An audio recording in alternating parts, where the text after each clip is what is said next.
Un ami unique qui me chérissait comme un frère. Toutes les lois les plus élémentaires de la reconnaissance m'attachaient à lui. Enfant, je lui empruntais ses billes. Jeune homme, ses maîtresses. Et plus tard, par la force de l'habitude, sa femme. Quant à l'argent, nous ne comptions pas entre amis, n'est-ce pas? Quand je n'avais pas de monnaie sur moi, pour ne pas changer, Flampin me passait fréquemment un billet de 500 ou 2000. Quelques jours après, j'allais dans un bazar et je me faisais un véritable plaisir. Que dis-je? Un devoir de lui offrir un album de cartes postales, un bougeoir ou quelques bibelots de bon goût. J'ai toujours été délicat. Mon vieux Flampin. Il s'appelle Flampin. Journellement, je m'asseyais à sa table entre lui et Olympe. Notre femme. Quelle charmante intimité. Jamais un nuage, vous m'entendez? Pendant 3 ans, pas le plus petit nuage. Les vrais skis, les plus fins morceaux m'étaient réservés. J'avais ma boîte à cigares, choisie, à gauche sur la cheminée. Chère petite boîte de vin.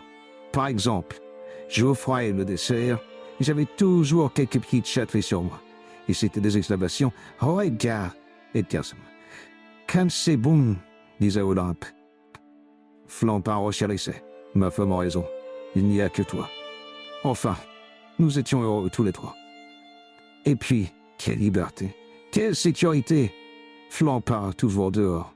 Il est l'inventeur breveté d'un engin de guerre étonnant et détonnant, qui n'a qu'un défaut, il marche trop bien. Il réduit à l'état de farine les deux coins à la fois, de sorte que lorsqu'il n'y avait plus personne, cela suscitait des difficultés diplomatiques pour reconnaître le vainqueur et le vaincu.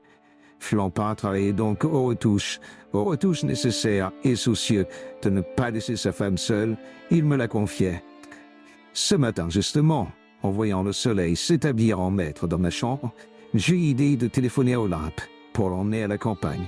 Je croyais à l'ami Flampin parti depuis longtemps à son laboratoire. « Allô, dis-je, c'est moi, Edgar, ton chou.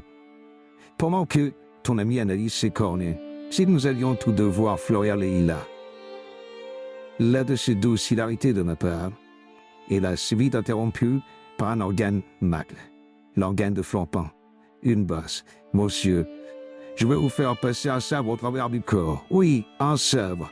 Le sabre de ton père, lui criai-je, énervé. Mais il était charcutier, tu veux dire mon ardoire. Et puis d'ailleurs, ajoutai-je, perdant la tête, ce n'est pas moi qui suis là, je suis incapable de salir le sacré nom d'amitié. Vous pouvez dire tout ce que vous voulez, je ne vous entends pas. Il y a un quart d'heure que je suis parti et que je me promène au bois. Là-dessus, j'accroche les récepteurs avec dignité, et me voilà. Me voilà. Maudite invention que ce téléphone, sans lui, et ce Flampin, m'ouvrir le ventre avec un sabre chinois, va. Pourquoi pas y torpille, si ma pauvre mère savait cela. Moi, qui n'ai qu'elle pour me soutenir. On sonne, on lui donne un télégramme. En bleu, écriture d'Olympe. Au public. Vous permettez? Il dit. Mon chou, viens dîner ce soir. Tout est arrangé, apporte le dessert. Il retourne le télégramme. C'est bien son écriture. Il y a même une faute d'orthographe. 3 R à arranger. C'est l'émotion. Bon Flampin. Ça va me faire plaisir de le revoir, un si vieil ami. Mais c'est égal, je me demande ce que Olympe a bien pu y dire. Ils se en lisant. Ah, les femmes, les femmes. Fin 2. Allô, c'est moi, Edgar.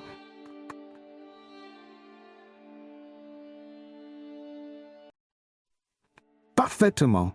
Je viens vous donner quelques conseils. Chacun a sa méthode ici-bas. Pourquoi n'aurais-je pas la mienne? D'autant plus que la mienne, c'est la meilleure.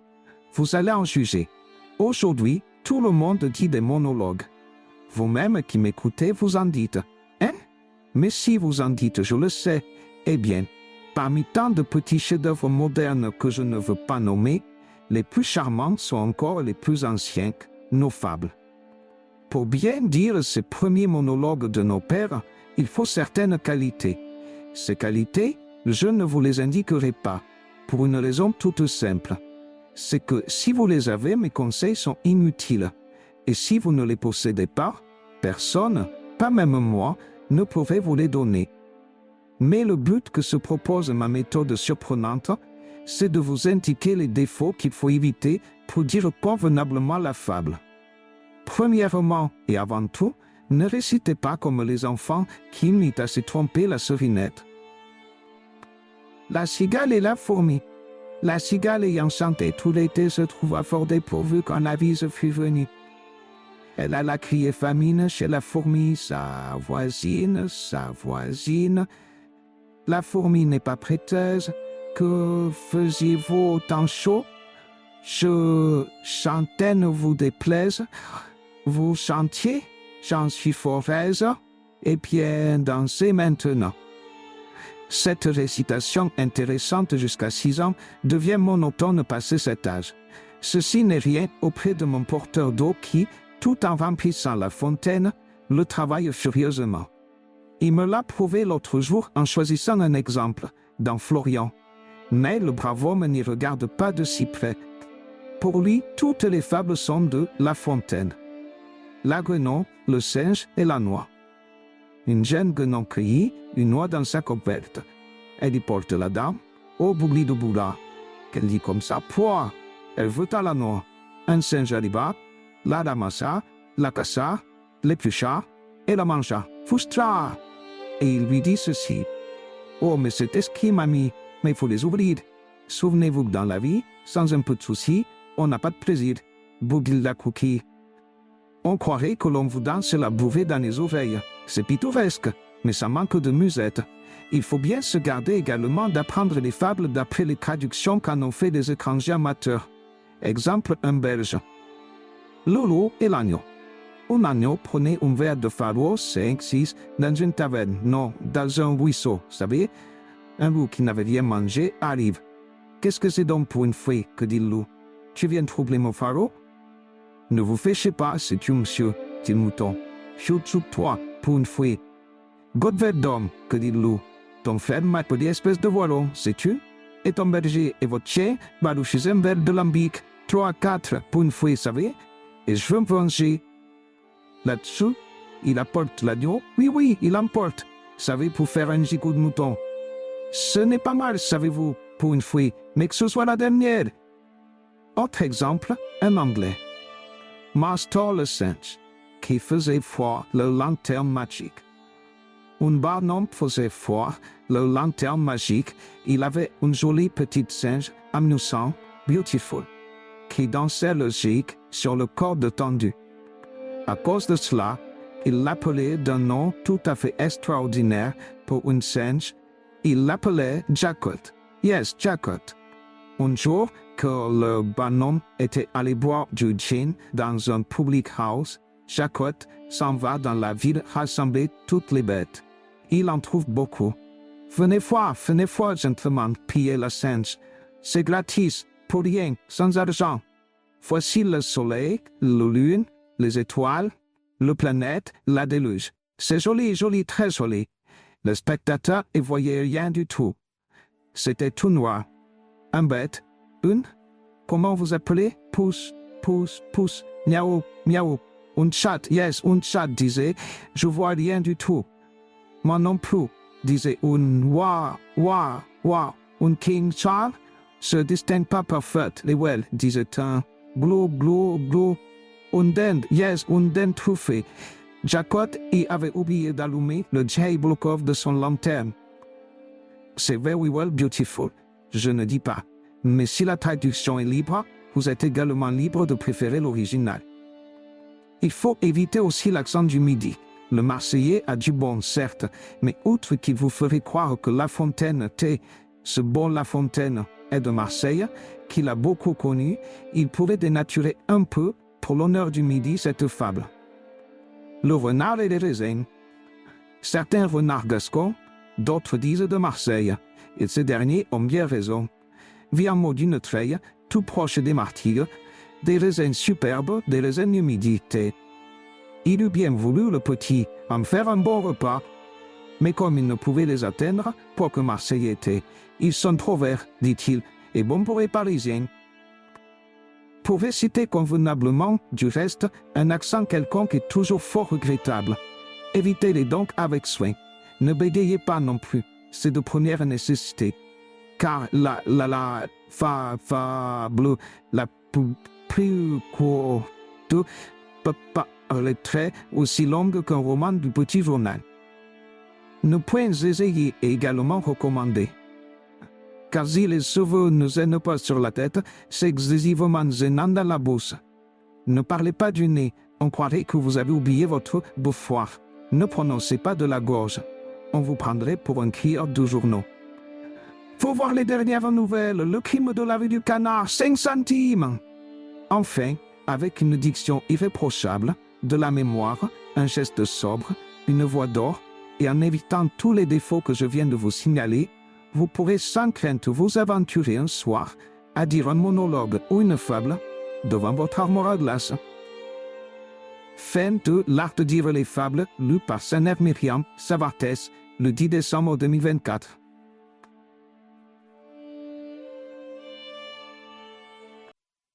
Ah. Être jeune, aimable et joli, et c'est, je pense, un peu mon cas, vous suscite bien des tracas. On est belle. Est-ce qu'on l'oublie? 1000 faiseurs de compliments, jeunes et vieux, laids ou charmants, vous assiègent à tout moment. Ce bruit, s'il faut être sincère, est pour nous un mal nécessaire. Moi, je souffre tous les discours, plein d'esprit ou sots, longs ou courts. Mais, au bon moyen j'ai recours, j'entends qu'on soit, par convenance, à 3 pas de distance. 2. À cette condition, certes, tous peuvent m'exposer leurs vœux. Ces 3 pas contre nous jureux, j'en sais que cela déconcerte. Pourquoi donc? Que désire-t-il? Lancer de grands mots puérils, régal des esprits peu subtils? Eh bien, je livre sans défense mes oreilles quand rien n'offense. Peut-être que ces amoureux, trop dédaigneux des discours creux, seraient de près fort dangereux, tandis qu'ils sont sans importance à 3 pas de distance. 3. Pourtant, quelquefois on rencontre des gens pleins de sincérité, dont le cœur n'est point irrité de la rigueur que je leur montre.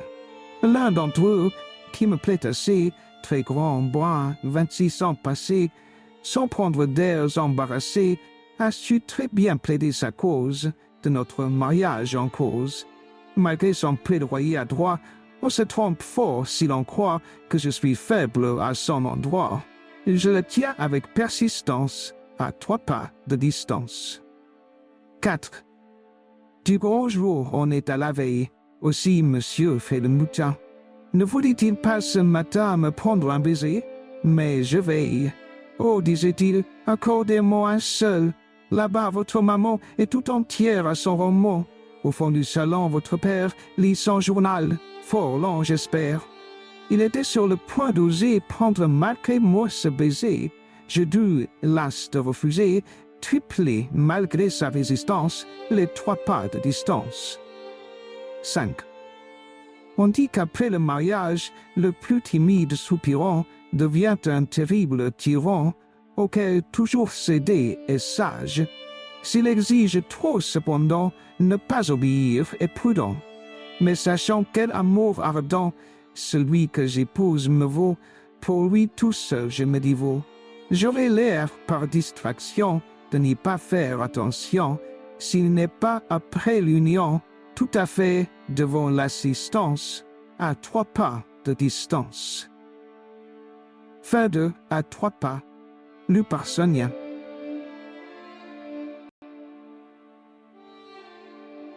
Lu par Bidou, le colis, Georges Feydeau. Et oui, je me plaindrai bien haut, et pour avoir raison, j'aurai recours s'il faut aux tribunaux. Oui, mais j'aurai gain de cause. L'on verra si je suis, si je barre qu'on suppose. Enfin me voilà moi, quel triste dénouement, sans la moindre chemise et sans un vêtement. Et oui, tout convolé un jour, je la sottise. Ma femme est un bijou, elle n'est point la bêtise. Les devenant épouse ou devint gendre aussi, et qui des genres dit belle-mère. Ah, merci. Merci, sans beau, parbleu, ça se devine. Ah, mais on peut l'écrire, au rime féminine. Et moi qui pour lutter contre le préjugé, voulais avant, c'est vrai, tu dois l'avoir jugé, fondé à comité. Quel petit ministère, pour réhabiliter à tous la belle-mère. Pauvre fou que j'étais, étonné, jugez-en. C'était tout récemment, moi toujours complaisant, j'offre à mon cauchemar une excellente stalle pour le concert colonne, et v'là, je décraballe. Oui, c'est beau, je le sais, c'est superbe, c'est fort, mais j'avais mes raisons, l'absent a toujours tort. Or, le surlendemain, je partais en voyage, l'autre en profitait pour troubler mon ménage. Bref, tandis que l'orchestre entame du Wagner, j'entends auprès de moi ronfler sur le même air. Qui m'appelle maman qui là dans toute colonne, semble vouloir lutter, même avec une trop bonne. Et qui, la tête en l'air et glissant sur son fond, regarde les yeux clos, le lustre du plafond, donne un taux pour ce gène aurait trouvé exquise. Dame, on m'endort les gens quand on le vanillise. Soudain, autour de moi, tous les gens agacés de hurler « À la porte! Au vestiaire! Assez !» Ah, n'éveillez jamais belle-mère qui ronfle. Voyez comme son sein paisiblement se gonfle, et moi je trouve un charme à ces ornements, qui sont comme un répit à tous ces grondements. Je la contemple ainsi dormir avec délice. C'est comme en pleine guerre, un troco à vous 10. Comme mourant de soif la moindre goutte d'eau. La résurrection après le froid tombeau.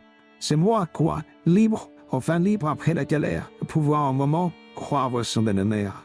Quand le concert finit, de ressentir au plus, belle maman dormait et ne ronronnait plus. Au risque d'essuyer sa nouvelle colère, je voulus l'éveiller pour partir, téméraire. J'ai beau faire et crier comme au plus sourd des sourds, elle n'entendait rien, elle ne dormait toujours. Ah, je n'aurais point cru, vraiment, que la musique pût rendre à ce point quelqu'un cataleptique. Que faire? J'envoyais me tirer aussitôt le docteur. Il va, puissant me mâcher le mot, me dit brutalement « Monsieur, madame est morte. » Ce fut à coup pour moi. Quoi? Mourir de la sorte? C'est bien embarrassant, fis-je tout attristé. La pauvre femme en eut le cœur tout affecté. Elle pleura. C'était à fondre l'âme. Moi, je pleurais aussi, je l'aimais tant, ma femme. C'est alors qu'on put voir les amis s'amener, plaindre, se lamenter, demeurer à dîner. De ma belle maman entamer la louange, toute l'éternité. Enfin, c'était un ange. On apprend tous les jours. Bref, vous savez vraiment, nous la pleurâmes là très convenablement. Eh bien, ce moitié-tour du monde de la sorte? Pas du tout, non, messieurs. Elle n'était pas morte. Me voilà soudain tel digno patatras, une rebelle mère à nouveau sur les bras, sans compter tous les frais que je venais de faire, et la bière en restant pour compte. Et oui, la bière, je peux t'offrir enfin un pareil bibelot. À moins tout le monde allait me mettre en l'eau ou de courir offrir un texte original qui s'en fera son lit. Non, ce sera ma manne. Et voilà, je vous vois plonger dans la stupeur. Et l'on vient me citer Papin et sa vapeur. Mais qu'a-t-il donc tant fait? Simplicité que j'aime? C'est trop à la vapeur. C'est dans la vapeur même. Pour moi, c'est du néant que j'ai fait tout sortir. Papa a su profiter, moi j'ai su convertir. Et fier de moi presto, j'entreprends mon voyage, ma foi fort enchantée de lancer mon bagage. Ah non, mais quel succès! Quel ahurissement! Chaque fois tout d'un train se perd un changement. L'un homme se découvre et la femme se signe, et près de moi partout on crie « Ah, c'est indigne !» Car Pouda se révolte en voyant son faisceau, pousse tous les mon objet et nous mettre au fourgon comme un simple bagage. Et même pris au piège un chronos Chicago. Quel sacrilège, nous allons dérailler! Je pouvais pour ma part. Ainsi nous arrivons jusqu'à Montélimar. La grande foule, et pas la foule habituelle, homme en habit noir, tenue officielle. Qu'est-ce? Dans tout le train, grande agitation, c'était quoi? Rien. Des gens en députation pour recevoir le corps d'un défunt anarchiste, président de leur club, anti-légitimiste. Moi, badaud, je me paie, en beau parisien, les obsèques gratis de ce grand citoyen. Soudain, on s'en découvre, un cortège se forme et le cercueil descend. Ciel, je connais la forme. Ma malle, c'est ma malle, et là-bas, un moment. Je saute à bas du train et précipitamment, sur ces gens stupéfaits, gardant le silence, furieux sans chapeau comme un fou, je m'élance. Arrêtez, c'est à moi. Je saisis le cercueil. Rendez-le-moi. Des gens, des larmes à l'œil et tous s'écartaient avec respect. J'enrage, rendez-le-moi, vous dis-je. Aviez-vous fait courage en me serrant les mains. Mais voyons, c'est mon bien. Et de monsieur ajoute. Ah, vous l'aimiez donc bien. Hélas, c'est une perte immense, irréparable. Et sa vie, ah, monsieur, telle vie honorable, pour le bonheur de tous, le destin le créa. Il se fit adorer, jusque dans Nouméa. Allez au diable, là, tout ce temps que vous êtes. J'ai bien le temps vraiment d'écouter vos sonnettes. Croyez-vous que le train va m'attendre là-bas? Hélas, j'avais raison, le train n'attendit pas. Tandis que j'étumais furieux, plein de rage, Il partit m'emportant au reste du bagage. Alors je ne mis plus de borne à mon courroux. Misérable, olé-je, assassin, Dieu, filou, gredin, vous me volez. La douleur qui égare, conclut le vieux monsieur, et l'on quitta la gare. Je tue, malgré mes cris et mes emportements, assisté au convoi de tout le vêtement. Ce furent des discours, des bouquets, des louanges. Ah, mon pauvre colis, on m'entendit étrange. Par un dernier effort, je voulus mécaniquement essayer de les prendre avec du sentiment. Voyons, fis-je, monsieur, là, par mon colère, tout ça n'est que des frottes. Ah, qu'en voulez-vous faire? Ce que j'ai là-dedans ne je ne value rien. Ah, suivez-moi, un os qui vous convient. Alors quelqu'un cria, « Vie réactionnaire, tu prends pour piédestal profane cette lière, et tu veux parmi nous faire ton coup d'état. À part !» J'ai dû filer, clore le débat. Il était temps avant que l'orage ne tombe, me voilà hors danger, caché par une tombe. Mais là, si ce n'est pas le comble du tourment, j'entends au loin, soudain prononcer clairement ces mots.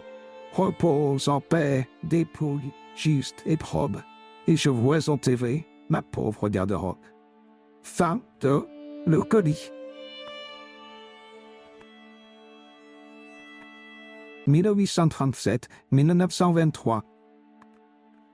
Sans avoir réfléchi, ce qui se fait souvent, je me suis marié en sortant du couvent.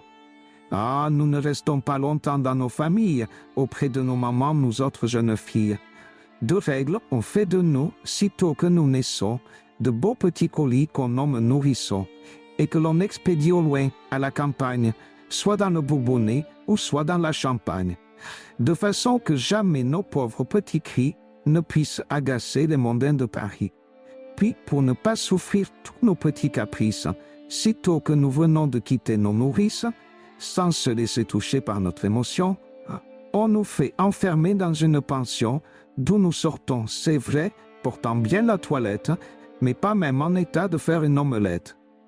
Ce qui n'empêche pas les mamans de crier « Allons, mes filles, vite, il faut vous marier !»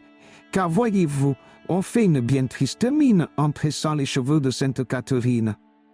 Alors, on se marie à la hâte, en courant, et sans presque avoir vu le mari que l'on prend. Et c'est fait. Oui, mais moi, je fais bien l'omelette. Allez, de plus, je sais cuire une côtelette sur le grill. Oh, mais oui, vous ne le croyez pas, non? Eh bien, faites-moi préparer un repas, et vous verrez comment, j'en donne ma parole, doit sauter un lapin dans une casserole. Mais je dois avant tout, c'est là l'essentiel, vous faire le récit de ma lune de miel. Après, si vous voulez, nous ferons la cuisine. Donc, pour ne pas coiffer très Sainte Catherine, je me suis marié à peine à 17 ans, avec un homme âgé de 37 printemps, ayant eu, paraît-il, une vie orageuse, ce qui rend, m'a-t-on dit, la femme très heureuse. Celles qui n'en croient rien peuvent se marier dans ces conditions afin de l'essayer. Et, si ce n'est pas vrai, comme plus rien ne force à garder un mari qui déplaît, on divorce. Aussitôt mariés, nous cherchâmes le ciel, où devait rayonner notre lune de miel. Et comme tous les cœurs que n'y mènerait sans vie, nous prîmes notre essor vers la belle Italie. Quoi qu'on puisse, en tout temps, de ce pays vermeil, saluer de plus près les rayons du soleil, moi, j'aurais préféré rester dans ma demeure, car je n'ai jamais su pourquoi la plus belle heure de l'existence était passée à l'étranger, et pourquoi l'on portait loin ces fleurs d'oranger, alors qu'il me paraît si doux et si facile d'en laisser le parfum dans son intime asile, et s'en servir après, s'il n'est quelque rancœur, de baume pour calmer les blessures du cœur. Nous nous mîmes en route en sortant de l'église, et nous prîmes le train Nice, Gênes, Venise. Nous aurions bien voulu marcher seuls en coupé, mais malheureusement, il était occupé. Dans le compartiment commun où nous entrâmes se trouvait un gros Turc, deux Anglais et leur dame, qui, quand le chef de gare eut fini de siffler, tous les cinq à la fois se mirent à ronfler. Mais à ronfler, ronfler, surtout les miladies. Ah, elles en lançaient des douces mélodies. Elles et le gros Turc poussaient des ronflements qui faisaient trépigner tous les compartiments. Et c'est ainsi, bercés par ce concert atroce, que nous dûmes passer la nuit de notre noce, sans parler du charbon qui nous remplit les yeux. Comme chez nous, tout seuls nous aurions été mieux. Ah, comme nous n'aurions songé guère au dièse du gosier du gros turc et du nez des Anglaises. Enfin, après 3 jours d'un voyage assommant, nous atteignons Venise où, malheureusement, au lieu de se calmer, la Devène se corse. En descendant du train, Jean se fait une entorse. Me voilà donc avec un homme estropié sur les bras, un mari n'ayant plus qu'un seul pied de bon, un impotent. Comme il faut des bandages pour le soigner, je cours demander nos bagages aux employés qui, tous, répondent ahouris, n'avoir quoi que ce soit provenant de Paris. Nos mâles avaient fait toutes 2 fausses routes. Je pleure, je me plains, mais personne n'écoute. Si, pourtant, un agent me dit, d'un air très doux et moqueur, « I vostri bagaggi son perdus. » Oh, pauvres Français! Puis il bâille, se croise les bras et continue avec sa voix narquoise. Misericordia, misericordia. Je vous laisse à penser si ce charabia rayeur me consolait. Mon Dieu, que faire? M'écriai-je. Alors Jean me dit, ne désespère pas. Fais-moi transporter chez un chirurgien habile et tu verras. Oh, je n'en ferai rien, lui dis-je vivement. Il couperait la jambe. Avoir rêvé toujours un mari leste, un jambe, vif, et puis consentir à le faire amputer? Oh, jamais! Je croirais entendre chuchoter sans cesse. Alors, un pied du mari de Julie se promène toujours tout seul en Italie? J'emmenai mon mari chez un pharmacien qui redressa le pied et le ficela bien. Mais Jean n'en dut pas moins rester plusieurs semaines dans un lit, endurant les plus atroces peines. Et c'est ainsi qu'il put me montrer le Lido et la belle cité qui se mire dans l'eau. Au lieu de voguer en gondole à la vesprée, nous voguions nuit et jour dans la liqueur camphrée. Au lieu de visiter les riches monuments, nous explorions le pied malade à tout moment. Ce pied était pour moi faitement des éloges. Et l'église Saint-Marc et le palais des Doges. Jean, cloué sur un lit sans pouvoir remuer sa jambe, était forcé pour se désennuyer de fumer. Et moi, bien qu'ayant pris en grippe le tabac, je devais, hélas, bourrer sa pipe. Mais qui n'en ferait pas autant pour son mari dans la lune de miel? Le pied presque guéri et nos colis trouvés, nous partîmes pour Rome, où le mauvais destin poursuivit mon pauvre homme. Comme il boitait encore, ce fut clopin-clopant qu'il me montra Saint-Pierre et tout le Vatican. Or, un jour, en quittant la chapelle Sixtine, il renverse en tombant un des grands de la Chine visiteurs comme nous. Il s'est attrapé en 10 maçonnates à son crâne huppé. Alors les mandarins ventrus de son escorte se jettent sur mon Jean. Voyant une cohorte assaillir un seul homme, on fait cela souvent à Pékin. À mon tour, vide comme le vent, sur les Chinois je fais pleuvoir, dru comme grêle, un déluge de coups avec ce bout d'ombrelle. Pouf, paf, pif, dans les yeux, sur le nez, n'importe où, tapant comme courbé là-bas à Fuchéo. Moi seul, je l'ai mis tellement en détresse qu'eux-mêmes s'étranglaient en tirant sur leurs tresses. Vous savez, elle est fausse, elle est faite en vieux crin. Enfin, je triomphai de tous ces mandarins, et je mis en déroute avec ma frêle ombrelle et le grand de la Chine et sa sainte séquelle. Mais un pareil combat au nez des sacristains fit rehausser le cours de nos sombres destins. Oh, on vint nous arrêter criant au sacrilège, pour nous faire juger par le sacré collège. Heureusement pour nous, pas un seul cardinal ne voulut pour si peu former le tribunal. Vous croyez que c'est tout et que notre odyssée est finie? Eh bien non. Un soir, au Colisée, un sbire arrêta Jean comme conspirateur.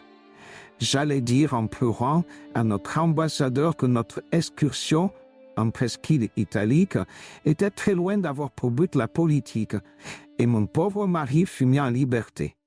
Mais après toutefois avoir un peu goûté, du carcé des doulots, d'une prison fétide, d'où l'on ne sort jamais sans fièvre typhoïde. Et voilà mon époux qui boiteux et fiévreux. Comme c'est amusant, comme l'on est heureux en voyage de noces. Après cette enfilade de malheurs, Jean voulait encore, quoique malade et quoique estropié, courir à l'infini. Il voulait m'amener à Naples, à Rimini, ou sais-je encore, à Parme, à Milan, à Catane, enfin voir la Sicile et toute la Toscane. Je lui dis, « Ah mais non, lorsque nous partirons, ce sera pour Paris ou pour ses environs. Parce que voyez-vous, à tous vos colisées, je préfère Meudon et les Champs-Élysées. J'en ai suffisamment de vos Palais Pitti, de vos places Saint-Marc, de votre Frascati, de votre Quirinal, de votre Capitole, de votre Tour-Penché, de votre Coupole. Qu'est-ce donc tout cela? Des bicoques, des riens. Et je ne comprends pas que des Parisiens aillent si loin pour voir des tours et des portiques où, dans toute saison, la fièvre et les moustiques vous dévorent. Merci. Nous en avons assez de ces antiquités. Et les plats épicés que l'on nous sert ici donc, Dieu, quelle cuisine! Allons, allons, assez de ces murs en ruine, de cette polenta, de ce macaroni, de ce piferari, de ce lazzaroni. J'en ai par-dessus tout de toutes ces merveilles et de l'éternel I qui perce les oreilles. Car absolument tout ici finit en I. Eh bien, Romanini, ni I, ni, c'est fini. L'Italie est, dit Jean, le pays des artistes, madame. Et je ne peux, malgré les moments tristes que nous y passons, vous laisser parler ainsi du berceau des beaux-arts, car tous sont nés ici. Mais nous n'y sommes pas pour tenir la panette, ni pour y modeler la moindre statuette. Nous n'y sommes pas pour copier Raphaël. Si nous nous y trouvons, c'est en lune de miel. Lune, hélas, que pendant ce douloureux voyage, je n'ai pas même vu à travers un nuage. Beaux-arts et vieux tableaux autant que vous voudrez, mais moi, j'ai 17 ans. Partant, vous conviendrez qu'on ne m'amuse pas avec la vieillerie. Or donc, rentrons en France au plus tôt, je vous prie. Le départ, en effet, il y eut le lendemain, mais il ne fut pas long du tout notre chemin. Mon malheureux époux eut une forte crise de douleur à son pied en arrivant à Pise, et nous fûmes forcés de nous arrêter là. C'était jour de marché, pas d'hôtel. Nous voilà sur le pavé, dans la rue, à la belle étoile, et n'ayant pour camper que des habits de toile. Ah, que nous nous serions contentés d'un moulin, ou même de la tour où le vieil Hugolin dévora ses enfants faute de nourriture. Nous trouvâmes enfin une vieille masure où nous pûmes loger, mais l'effroyable nuit que nous passâmes là, dans cet affreux réduit, je ne l'oublierai pas. Sitôt que nous entrâmes, comme nous nous trouvions très là, nous nous couchâmes. Pas un de nous n'était encore sur l'oreiller, que le haut et vieux lit se mit à vaciller.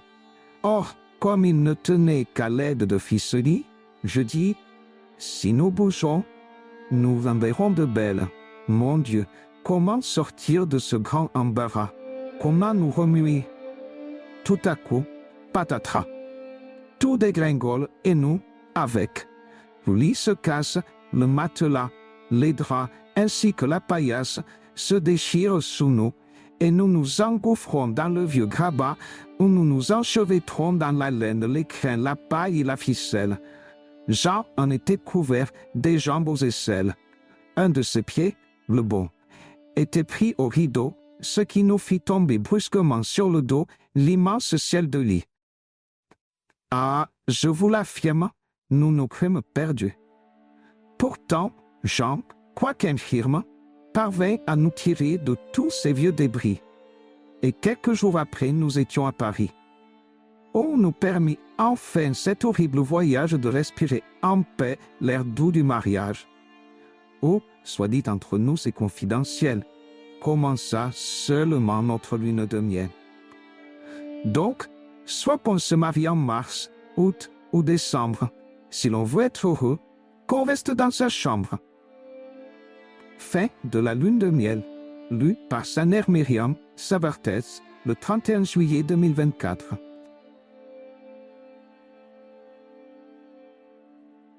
N.I. fini. Eh bien, j'ai beau avancer les lèvres, me donner l'air désolé, je ne suis pas si désolé que ça. On ne peut pas toujours rester petite fille ou demoiselle, non, on ne peut pas.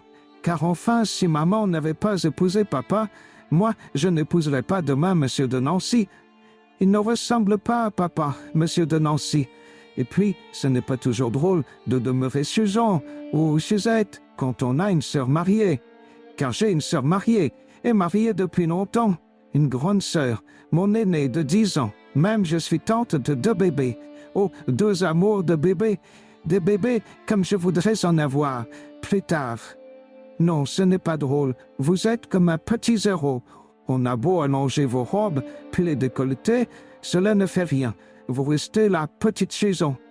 C'est gentil d'être appelée Susan ou Suzette, mais Mademoiselle Suzanne, c'est plus joli. C'est le même nom, si vous voulez, mais quelle différence! Dites un peu voir cela devant des étrangers et vous jugerez. Tenez, quelqu'un est en visite chez une dame, un monsieur jeune. Il demande, « Vous avez des enfants, madame ?»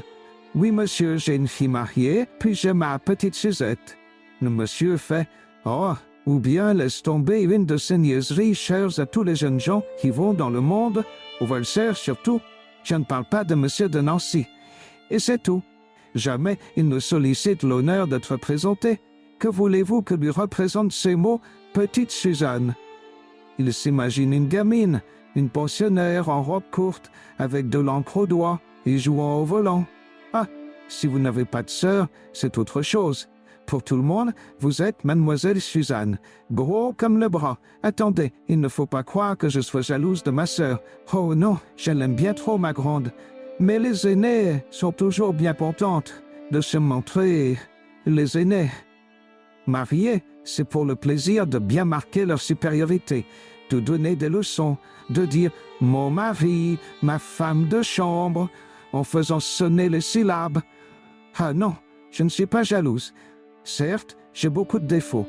Oh, des petits défauts, sans conséquence. Mais pas celui de la jalousie. D'abord, à la place de ma sœur, j'en aurais fait autant.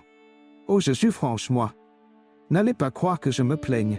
D'abord, je suis trop contente. Et on a été si gentil pour moi. Tout le monde, depuis le jardinier jusqu'à ma vieille Madeleine, pauvre Madelon. Elle a pleuré comme sa patronne le jour où monsieur de Nancy m'a demandé.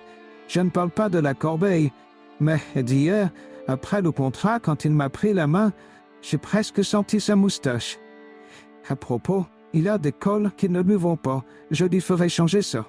Non, je ne me plains pas. Seulement je bavarde, et je ne sais pas trop ce que je dis. Je suis comme circonscrit dont parle papa.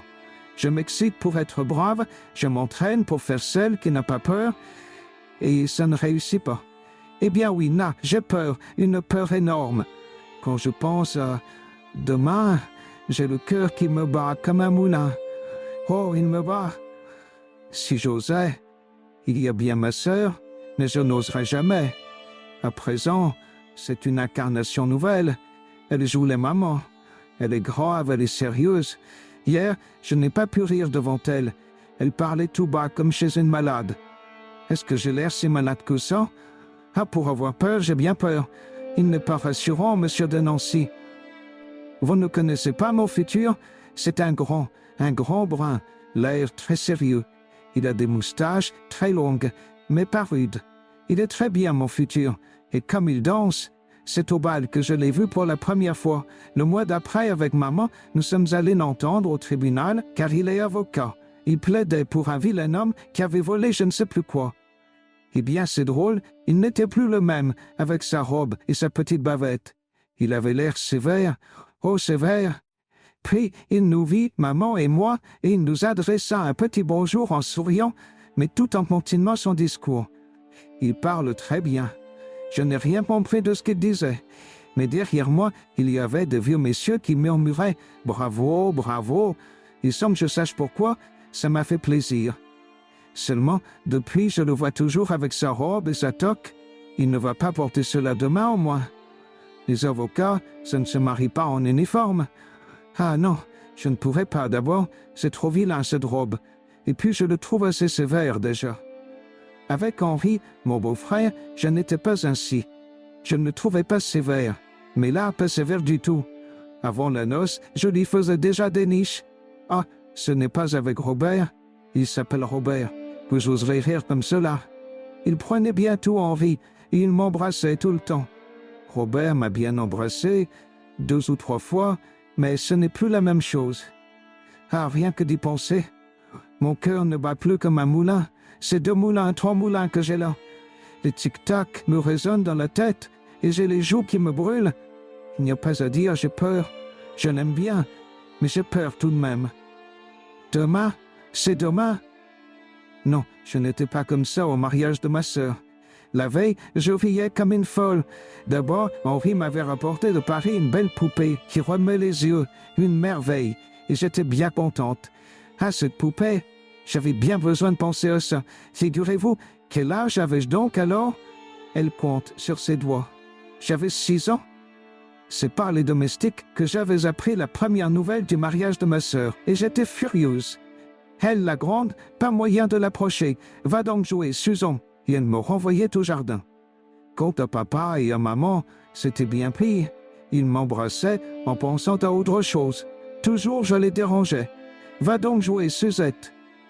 Jusqu'à Henri, que je trouvais un soir, causant tout bas avec ma sœur, et qui me chassa. Va donc jouer, ma petite Suzette. Ma petite Suzette. Je vous demande un peu, je l'aurais griffé. Mais il était si gentil les autres jours. Et puis, il m'avait donné une si belle poupée. Voilà que quelque temps avant la noce, des ouvriers arrivent avec le tapissier de la préfecture. Ils se mettent à ranger la grande chambre du premier. Naturellement, me voilà surprise. Je demande à Madelon ce qu'on va faire. Elle me répond qu'il prépare la chambre de Monsieur Henri et de Mademoiselle Diane. Diane, c'est ma sœur. J'étais toute saisie. Je demande encore pourquoi Diane ne continue pas à habiter sa chambre. Mais Madelon, comme les autres, m'envoie jouer au jardin. Ah, j'y étais joliment libre au jardin, cette semaine-là. Cependant, plus le temps passait, et plus j'étais intrigué. C'était comme maintenant, seulement je n'avais pas peur, comme aujourd'hui. Le jour de la noce, je réussis enfin à entrer dans cette fameuse chambre. J'en sortis stupéfaite. Le lit avait l'air d'un hôtel, et la chambre d'une chapelle. « Est-ce qu'on va dire la messe ?» dis-je à Madelon. Elle me fit descendre en me menaçant de demander à ma mère qu'on me couchât à 8 heures si je l'ennuyais encore. Alors, vous savez, j'avais 6 ans, me voilà plus curieuse que jamais et ne pensant plus qu'au moyen de découvrir ce qu'on me cachait. J'étais comme aujourd'hui. Seulement aujourd'hui, je n'ose pas faire un pas et je voudrais que demain ne vint jamais. Qu'est-ce que je dis là? Si, je voudrais au contraire. Mon Dieu, comme on est drôle quand on se marie. Me voilà donc la tête au travail, cherchant un moyen d'apprendre. Il faut vous dire que, malgré papa, au repas de noces, Monsieur Henri m'avait fait boire un doigt de champagne. À 10 heures, on me fait embrasser tout le monde et Madelon m'emmène. Pas moyen de demander grâce. Je monte à ma petite chambre, située à côté de celle de maman et en face de la fameuse chambre, la chapelle. Madelon me couche, m'embrasse et s'en va, mais je ne pouvais pas m'endormir. Alors, comme je me tournais et me retournais dans mon lit, je sens ma poupée contre moi, la poupée d'Henri, que j'avais laissée là, la pauvre. Je l'emportai et en 3 sauts sur la pointe des pieds, j'entrai dans la chapelle. Je courus et en moins d'un clin d'œil, avec le ruban de sa ceinture, j'attachai ma poupée, à la tête du lit, entre le bois et le mur. Puis je me sauvai, le cœur battant bien fort, mais contente tout de même. Ma poupée au moins entendrait, elle. Le lendemain matin, dès que je vis les mariés se promener dans le jardin, ils étaient bras dessus et bras dessous, je grimpai vite jusqu'à leur chambre, personne heureusement. En dessous encore je fus au lit. Ah oui, j'ai peur, bien peur. Je reculai avec un cri, ma poupée n'était plus là. À force de chercher, je la trouvai tout de même, elle était par terre, sous le lit. Et j'eus un gros crève-cœur. Ma poupée était blessée au menton. Son bonnet sur le nez, la peau écorchée, elle était laide. Tout à coup, comme je la pensais avec mon mouchoir mouillé, comme je retroussais son bonnet, Oh, je manquais de me trouver mal. Ma poupée avait perdu ses yeux qui remuaient si bien. Ma poupée était aveugle. Certes, oui, j'ai peur. Ils sont jolis, mes yeux, si j'allais les perdre. Fin de ma poupée.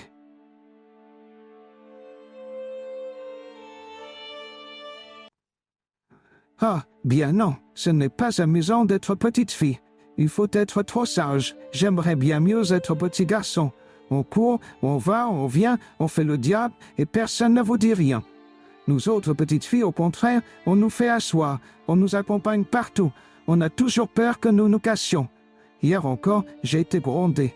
C'est qu'aussi maman n'est pas raisonnable. Il faisait un temps superbe. J'étais allé dans le jardin et Dieu sait si je m'en donnais tellement que je ne m'aperçus pas que le temps s'était couvert et qu'il tombait des gouttes de pluie. Au milieu de mes courses, j'entendis tout à coup la voix de ma mère qui m'appelait. « Allons, Joséphine, rentre mon enfant, il va pleuvoir. »« Oh maman, je t'assure que non. »« Mais si, tu vas être toute mouillée. »« Oh maman, c'est que je m'amuse si bien. »« Allons, voyons, Joséphine, veux-tu m'obéir? Rentre, je le veux. »« Oh maman. » Il a fallu rentrer et ne pas répliquer, parce que maman est sévère. Tout le monde lui dit qu'elle nous élève très bien, alors elle en abuse. Moi, je n'étais pas contente. Je me suis mise à bouder. C'est une habitude que j'ai. Quand on ne fait pas ce que je veux, je boude. Ça me réussit quelquefois. Mais avec maman, jamais. Je boudais donc. Ça m'ennuyait parce que pendant ce temps-là, je ne jouais pas. Mais ça ne fait rien. Je boudais. Je m'étais réfugié debout dans un coin, tournant le dos à ma mère. Je faisais une vilaine grimace. Comme ça. Elle avance la lèvre inférieure. Et je roulais mon tablier dans mes doigts. Comme ça. Elle roule un coin de son tablier. Puis de temps en temps, je tapais du pied, en signe d'impatience. Elle frappe du pied. Maman n'avait pas l'air de faire attention à moi. Ça m'agaçait. Cette situation ne pouvait pas durer. Je me sentais ridicule. Et puis, malgré moi, je me sentais disposé à la révolte. Parce que... Oh, il faut bien l'avouer, j'ai un mauvais caractère. C'est mon père qui a trouvé ça. Il a dit à ma mère, cette petite fille a un mauvais caractère, il faut la mater. J'étais toujours debout dans un coin, ça me paraissait long, j'avais envie de pleurer, mais je me retins. Enfin, ma mère se décida à parler. « Joséphine, viens près de moi, mon enfant. »« Non, je ne veux pas. » À peine eus-je dit ce vilain mot que je m'en repentis, mais c'était parti malgré moi. Ma mère ne me passe rien. « C'est bien, » me dit-elle. « Puisque tu aimes ce coin-là, tu y resteras toute la journée. »« Oh, maman, et on t'y apportera ton dîner, du pain sec. »« Oh, maman, et tu te coucheras tout de suite après. »« Oh, maman. » Voilà comment j'ai été traité. Oui, je suis resté toute la journée debout dans un coin. J'ai mangé mon pain sec et je me suis couché à 7 heures. Ça m'a fait plaisir, parce que j'étais très fatigué, je n'en pouvais plus. Je me suis endormi tout de suite et je n'ai fait qu'un somme jusqu'au matin. Quand je me suis réveillé, je ne me souvenais plus de rien. L'orage de la veille était passé, le soleil luisait à travers mes rideaux blancs et j'entendais les oiseaux qui babillaient. Je me disais, si j'étais petit oiseau, je ne resterais pas comme cela, si près des maisons. J'irais dans les champs, dans les bois, dans le haut des arbres, où il doit se trouver de bien jolies choses, des mousses vertes, des feuilles tendres, des nids, de jolis petits nids avec des œufs. Puis je pensais, comme ça doit être agréable de voler. Tout à coup, j'entendis un coup de fusil, suivi d'un grand froissement d'ailes et de petits cris désespérés. C'était mon père qui venait de tuer un moineau, et la pensée me vint que si j'avais été oiseau, j'aurais pu recevoir du plomb. Mon enthousiasme pour les promenades en l'air se calma aussitôt. Le bruit d'une clé dans ma serrure changea soudain le cours de mes idées, ma porte s'ouvrit et ma mère entra. Je me rappelai immédiatement tout ce qui s'était passé la veille, et ne sachant pas dans quelle disposition était ma mère, je fis semblant de dormir. Écoutez, je veux être franche. Si ma mère avait été encore sévère, je me connais, j'aurais encore boudé. Mais heureusement, elle ne le fit pas. Elle fut même trop bonne. Elle s'approcha doucement de mon lit et m'embrassa. J'entr'ouvris les yeux et je vis sa belle figure souriante qui me regardait avec amour. Eh bien, méchant enfant, me dit-elle, sais-tu que tu m'as fait beaucoup de peine hier? Oh, maman, je n'en ai pas pu dîner. Oh, maman, j'ai eu l'idée de venir te trouver, mais ton père n'a pas voulu, et ça m'a fait bien du chagrin. Oh, maman, c'est que je t'aime bien. Je veux que tu sois un jour une belle fille, bien savante, bien élevée, et que tu nous fasses honneur. Avec des larmes. Oh, maman, maman. Ah non, ne pleure pas, mon enfant. Tout est oublié. Tu ne le feras plus, dis. Oh, maman. Alors je me suis levé en embrassant ma mère, et vraiment peiné d'avoir été si mauvaise, je me suis bien promis de ne l'être plus. Et pourtant, tout à l'heure encore, j'étais de mauvaise humeur, parce que, comme le temps est incertain, la promenade que nous avions projetée n'aura pas lieu. Mais je vais faire attention à moi. C'est que je l'aime bien malgré tout, ma bonne mère, et je ne veux pas lui faire du chagrin. Si elle allait ne plus m'aimer, oh non, je veux qu'elle m'aime toujours. N'est-ce pas que tu m'aimeras toujours? Oh maman, ma bonne maman. Fin de Oh maman.